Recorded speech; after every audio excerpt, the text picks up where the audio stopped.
Peru's electoral board confirms June 7 presidential runoff with Fujimori and Sánchez.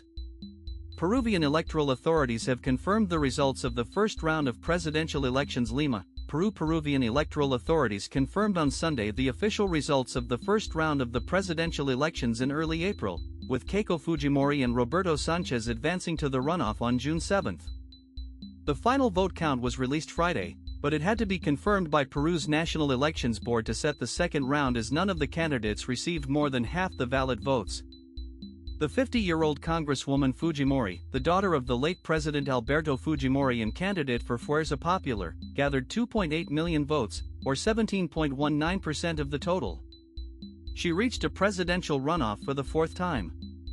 Sánchez, of Juntos por el Perú party and a former foreign trade minister under former President Pedro. Is a Chinese invasion of Taiwan imminent? United States-China. After nearly a decade since his last visit, U.S. President Donald Trump is meeting Chinese President Xi Jinping in Beijing in a historic summit focused on global trade, technological rivalry, and rising tensions over Taiwan, one of the world's most sensitive flashpoints. China claims Taiwan is part of its territory while the United States continues to back the island with military support and strong diplomatic ties. Caught in the middle is a resilient democracy that has become one of Asia's. Trump lashes out at weak-minded Lauren Boebert after MAGA congresswoman defends Thomas Massie. Notifications can be managed in browser preferences. Donald Trump has lashed out at his longtime supporter Lauren Boebert after the Republican congresswoman backed the re-election of Kentucky Representative Thomas Massie, who has publicly broken with the president over the Iran war and Jeffrey Epstein investigations.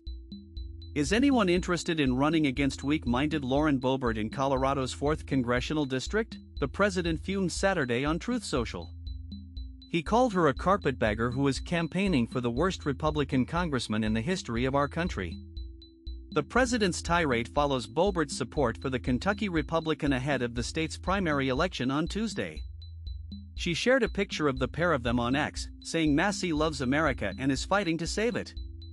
Massie has said Tuesday's election serves. Trump brags about Lincoln Memorial reflecting pool renovations with odd size comparison. Notifications can be managed in browser preferences. President Donald Trump compared the Lincoln Memorial reflecting pool to major U.S. skyscrapers in yet another Truth Social post bragging about his renovations to the Washington, D.C. landmark. Trump shared a graphic comparing the reflecting pool's 2,030-foot length to the height of iconic skyscrapers, including New York City's Empire State Building, 1,454 feet, and One World Trade Center, 1,776 feet, along with Chicago's Willis Tower, 1,451 feet. The reflecting pool between the Lincoln Memorial and the Washington Monument, approximately 2,030 feet, versus the tallest buildings in the USA, the president wrote on Truth Social Saturday.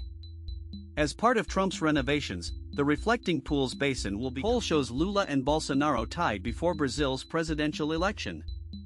A new poll has reaffirmed the tight race for Brazil's presidency this year, with both the left-wing incumbent Luiz Inaci Lula da Silva and his right-wing challenger, Flavio Bolsonaro, tied in a head-to-head contest. On Saturday, Datafolha, the polling firm for the Grupo Folha media conglomerate, released its latest numbers, tracking the candidates' progress in the run-up to October's generation election. Nearly 2,004 responded to the latest survey, which asked them to identify whom they would vote for if Lula and Bolsonaro progressed to a runoff. Lula, now 80 years old, is angling for a fourth non-consecutive term. Brazil's presidents are limited to 2 four-year terms at a time, and Lula first served as president from 2003 to 2011, championing social programs to reduce hunger and increase federal assistance to the poor.